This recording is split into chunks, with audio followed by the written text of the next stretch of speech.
Hello dear students, आज हम chapter 7 जो है उसकी बुक की रीडिंग करेंगे विद ट्रांसलेट। फर्स्ट आपको देखेंगे लेसन का नेम जो है आपका living and non living thing है, और आपकी यूनिट जो है ये थर्ड स्टार्ट होती है वर्ल्ड अराउंड अस, यानी कि संसार में हमारे चारों तरफ जो भी है उसके बारे में हम यहाँ पर पढ़ेंगे। लिविंग क्या होती है आपकी जीवित वस्तुएं, और नॉन लिविंग होती हैं निर्जीव वस्तुएं, उनके बारे में हम यहाँ पर स्टडी करेंगे। फर्स्ट है हमारा क्वेश्चन दिया हुआ है इसमें कि डू यू रिमेंबर, क्या तुम्हें याद है, circle the living thing and cross the non living thing. आपको लिविंग थिंग पे क्या करना है, सर्कल करना है, और जो आपकी नॉन लिविंग थिंग है उन पर आपको क्या करना है, क्रॉस करना है। अब जैसे आपकी ये बेबी है तो क्या है, लिविंग थिंग है, तो हम यहाँ पर सर्कल बना देंगे, और आपकी जो टेबल है वो एक नॉन लिविंग थिंग है तो यहाँ पे हम क्रॉस करेंगे, और आपका ट्री जो है ये एक लिविंग थिंग है, ये भी सर्कल हो जाएगा, और कार की जो एक फोटो दी हुई है इसमें हम क्या करेंगे, क्रॉस करेंगे, क्योंकि ये नॉन लिविंग थिंग है। नॉन लिविंग और लिविंग थिंग के बारे में हम इस चैप्टर में पूरा रीड करेंगे। लर्न अबाउट में बता देती हूँ आपको क्या क्या है। Living thing and their characteristics, यानी कि जीवित वस्तुएं और उनकी विशेषताएं, और नॉन लिविंग थिंग निर्जीव वस्तुएं और उनकी विशेषताओं के बारे में हम पढ़ेंगे, इनकी उनके विशेष गुण क्या होते हैं उसके बारे में हम यहाँ पर आपको बताएंगे। ओके डियर स्टूडेंट्स, नेक्स्ट है हमारा, इसकी बुक जो है रीडिंग वो स्टार्ट करते हैं। बुक रीडिंग स्टार्ट होगी अब यहाँ से। The world around us is full of things like plants, animals, trees, mountain, bird, book, car, building and buses. The world around us, हमारा जो मतलब संसार है चारों ओर, इज़ फुल ऑफ थिंग्स, यानी कि चीज़ों से भरा हुआ है। लाइक जैसे प्लांट पौधों से, एनिमल जानवरों से, ट्रीज पेड़ों से, माउंटेन पर्वतों से, बर्ड्स चिड़ियाओं से, बुक्स किताबों से, कार से, बिल्डिंग से, और बसों से सब कुछ हमारे चारों तरफ आपको देखने को मिलेगा संसार में। We divide these things into two main groups, हम इन चीज़ों को दो मेन ग्रुप में क्या करते हैं, डिवाइड करते हैं। फर्स्ट है हमारा लिविंग थिंग और सेकंड है हमारा नॉन लिविंग थिंग, यानी कि लिविंग थिंग और नॉन लिविंग थिंग में हम इन्हें डिवाइड कर देते हैं। Living things and their characteristics, जो आपकी जीवित वस्तुएं होती हैं और उनकी जो विशेषताएं होती हैं उसके बारे में हम यहाँ पर पढ़ेंगे। लिविंग थिंग होती हैं कैसी आपकी, जीवित, और नॉन लिविंग थिंग निर्जीव। अब इनकी लिविंग थिंग्स जो हैं उनकी हम विशेषताएं यहाँ पर पढ़ते हैं। ऑल द थिंग्स, सभी जो चीज़ें होती हैं, विच हैव लाइफ, जो जीवन रखती हैं, और कॉल्ड लिविंग थिंग्स, यानी कि उन्हें हम जीवित वस्तुएं कहते हैं। ह्यूमन बींग्स, जो आपके इंसान जो हैं, प्लांट्स हैं, एनिमल्स हैं, are included in this group, ये सब इस ग्रुप में इंक्लूड हैं। Let us understand the characteristics of living thing, अब हम इन जीवित वस्तुओं की जो विशेषताएं हैं उसके बारे में हम समझते हैं। Living things move, living things जो होती हैं वो घूमती हैं, चलती फिरती हैं, और गतिविधियां करती हैं, खाती पीती हैं, हाथ पैर हिलाते, सब कुछ, मतलब ऐसी जो एक्टिविटीज़ होती हैं वो कौन करती हैं, लिविंग थिंग ही करती हैं।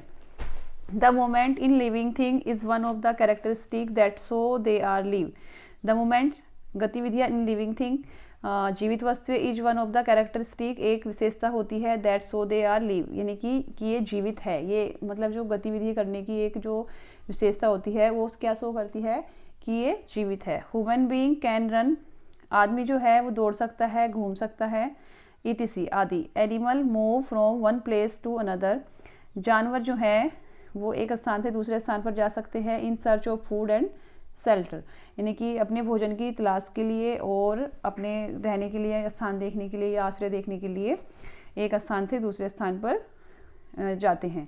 सेकंड है हमारा, थर्ड है sorry, plants do not move from one place to another. Fourth है plants do not move from one place to another, plants जो होते हैं वो एक स्थान से दूसरे स्थान पर नहीं जाते। They show their movement in different way, वो अपने जो मूवमेंट हैं अलग तरीके से शो करते हैं, दर्शाते हैं। For example, a sunflower turn to face the sun, एक जो सूर्यमुखी का जो पौधा होता है, फ्लावर होता है, वो आपके सन के अनुसार, उनकी सूरज के अनुसार ही उसका फेस जो है घूमता रहता है। यदि आप सनफ्लावर का जो पौधा है उसे देखेंगे तब तक उस पर फूल भी ना आए तो उसकी जो पत्तियां होती हैं वो भी सूरज के अकॉर्डिंग ही घूमती हैं। नेक्स्ट है हमारा, living thing need food and water, living things जो होती हैं उन्हें खाने की भी ज़रूरत होती है और पानी की भी ज़रूरत होती है। तो इसमें हम स्टार्ट करेंगे। All living thing need food, सभी जीवित वस्तुएं फूड की मतलब आवश्यकता होती है। To stay live and grow, यानी कि जिंदा रहने के लिए और वृद्धि करने के लिए भोजन की आवश्यकता होती है।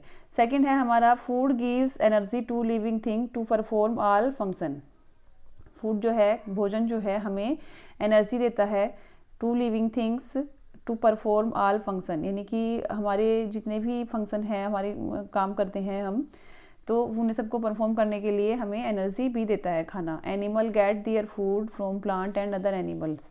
एनिमल्स जो होते हैं वो अपना भोजन प्लांट से, पौधों से या दूसरे जानवरों से लेते हैं। Green plant make their own food with the help of sunlight, air and water. जो हरे पौधे होते हैं वो अपना भोजन स्वयं तैयार करते हैं, किसकी उपस्थिति में? सूर्य के प्रकाश की उपस्थिति में, हवा और पानी की उपस्थिति में अपना भोजन खुद तैयार करते हैं। नेक्स्ट है हमारा, water is also very important for a living thing. पानी जो है सभी जीवित वस्तुओं के लिए बहुत ही महत्वपूर्ण है। आपने देखा होगा यदि पानी नहीं है तो हम जीवित नहीं रह सकते। नेक्स्ट है हमारा, living things grow. Living things जो होती हैं वो वृद्धि करती हैं। All living thing whether plant और एनिमल ग्रो। जितनी भी जीवित वस्तुएं होती हैं, पौधे हैं, जानवर हैं, सब ग्रो करते हैं। The cloth you use to wear when you wear a baby are too small for you now because you have grow in size. क्या दिया है? The cloth you used to wear, वह कपड़े जो आप उपयोग करते थे पहनने में, when you were a baby, जब आप एक बच्चे थे, आर टू स्मॉल, और छोटे भी थे, फॉर यू नाउ, लेकिन अब बिकॉज, क्योंकि you have grow in size, अब वो कपड़े जो हैं आपको छोटे हो जाएंगे क्योंकि आपका जो साइज़ है वो बड़ा हो गया है। A baby grows into an adult. एक बच्चा जो होता है एक वयस्क में बदलता है। A seed grows into a big plant. एक बीज जो होता है वो एक बड़े पौधे में परिवर्तित होता है, मतलब वृद्धि करता है। And A baby animal grows into a big animal. और एक जो बच्चा होता है जानवर का वो एक बड़ा जानवर में वृद्धि करता है। फॉर एग्जाम्पल, जैसे कि पपीज़ जो होते हैं ग्रोज एंड बिकम डॉग्स, और बड़े होकर बड़ा मतलब कुत्ता बन जाते हैं। जैसे पपी जो होते हैं, कुत्ते के जो बच्चे होते हैं वो छोटे से फिर बड़े होते हैं तो क्या बन जाते हैं? डॉग बनते हैं। जैसे आप कुत्ते के बच्चों को पपीज़ बोलते हैं, छोटे बच्चे को आप बेबी बोलते हैं, थोड़ा बड़ा हो जाएगा चाइल्ड है, फिर एडल्ट है, फिर ओल्ड मैन है। ऐसे ही आपकी देखो ग्रोथ इन ह्यूमन बीइंग में दिया हुआ है। ये पिक्चर दी हुई है, बेबी से चाइल्ड, चाइल्ड से एडल्ट, एडल्ट से ओल्ड मैन। ठीक है, ये आपकी एक ऐसी प्रक्रिया है। अब नेक्स्ट है हमारा, लिविंग थिंग्स जो है फील, यानी कि वो अनुभव भी करती हैं, उन्हें फील होता है, यानी कि आप गर्मी सर्दी का तो फील करते ही हैं, और भी बहुत सारी चीज़ें हैं जिसे आप फील कर सकते हैं। Human being and animal feel with the help of their sense organ. जितने भी मतलब इंसान हैं या जानवर हैं वो अपने सेंस ऑर्गन से की सहायता से ही अनुभव करते हैं। They can sense change around them. उनके जो चेंज अराउंड देम, अपने चारों तरफ देखकर ही वो अपने चेंज उनमें सेंस चेंज करते हैं। जैसे they can sense change around them, यानी कि चारों तरफ कुछ भी मतलब कोई घटना है, तेज आवाज़ है या कुछ भी है, उसको अकॉर्डिंग हमारे सेंस ऑर्गन जो है उसे कैच करते हैं, उसी के अकॉर्डिंग हम बदलते हैं। जैसे कि आपको कुछ पीछे से कोई आवाज़ आई है मतलब मारने की, या फिर आपको तेज़ साउंड में कोई आवाज़ लगती है तो आप उसे कानों से सुनेंगे। सामने से कोई जंगली जानवर आ रहा है तो आप उससे बचने के लिए आँखें आपकी जो है वो भी सेंस ऑर्गन है हमारे, उसे हमें पता चलेगा कि मतलब ये हमें हमला कर सकता है या फिर हमें खाएगा। इस तरीके से हमारे कितने सेंस ऑर्गन होते हैं? 5 सेंस ऑर्गन होते हैं। उन सेंस ऑर्गन से ही हमें अपने चारों तरफ की जो भी स्थिति होती है उसके बारे में हम पता कर सकते हैं। Plants can also feel change around them. Plants भी ऐसे ही अपने चारों तरफ की जो बदलाव है उसे फील करते हैं, but they do not have sense organ, लेकिन उनके पास कोई सेंस ऑर्गन नहीं होता। फॉर एग्जाम्पल, उदाहरण के लिए, leaves of the touch me note. Touch me note का एक पौधा होता है, छुई मुई जिसे बोलते हैं, और mimosa plant close when they are touched. जैसे ही आप उसको टच करते हैं तो उसकी जो पत्तियां होती हैं वो बंद हो जाती हैं। तो ये क्या हुआ हमारा, उसका जो पौधा होता है, किसका? छुई मुई का जो पौधा होता है, यदि आप उसे टच करते हैं, टच मी नोट उसका नेम होता है, तो क्या होगा? आपका मुरझा जाएगा, यानी कि उसकी जो पत्तियां हैं वो मुरझा जाएंगी। ओके डियर स्टूडेंट, नेक्स्ट है हमारा लिविंग थिंग्स ब्रीथ। जितनी भी लिविंग थिंग्स होती हैं वो सांस लेती हैं। Living thing breathe as long as they are live. जीवित वस्तुएं सांस लेती हैं, लॉन्ग एज दे लिव, यानी कि लंबे समय तक जीवित रहने के लिए। Human being breathe through their lungs. आदमी जो होता है वो अपने लंग्स के द्वारा सांस लेता है, जो अपने फेफड़े होते हैं फेफड़ों के द्वारा ही सांस लेते हैं। Different animal breathe through different organ. अलग जानवर जो होते हैं अलग अलग ऑर्गन से सांस लेते हैं, सच एज लंग्स फेफड़ों से, गिल्स से, एयर होल्स आदि। आपने देखा होगा मेंढक जो है एयर होल से भी सांस ले सकता है और गिल्स से भी सांस ले सकते हैं, ठीक है। ऐसे ही आपके लंग्स से भी सांस लेते हैं और एयर होल से भी सांस लेते हैं, गिल्स से भी सांस लेते हैं। जैसे कि आपकी मछलियाँ जो होती हैं उनमें गलफड़े होते हैं, गिल्स जो होते हैं वो उनसे सांस लेती हैं।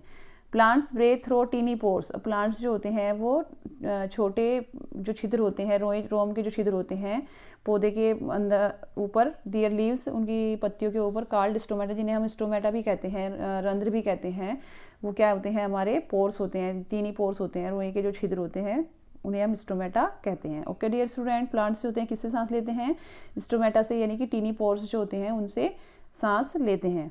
नेक्स्ट है हमारा living thing reproduce. Living things जो होती हैं वो उनमें प्रजनन की एक क्षमता होती है, प्रजनन करती हैं, यानी कि बच्चे पैदा करती हैं। ऑल लिविंग थिंग रिप्रोड्यूस, जितनी भी जीवित वस्तु होती हैं वो बच्चे पैदा करती हैं। Animal give birth to young ones और ले एग्स, एनिमल्स जो होते हैं वो एक छोटे बच्चे को या फिर अंडे देते हैं। Most plant reproduce from seeds, और अधिकतर पौधे जो होते हैं वो सीड्स यानी कि बीज पैदा करते हैं, यानी कि उनसे बीज निकलते हैं और उनसे नए पौधों का निर्माण होता है।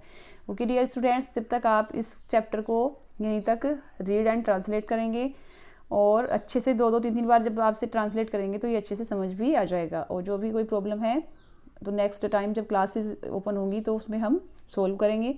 Okay dear students, thanks.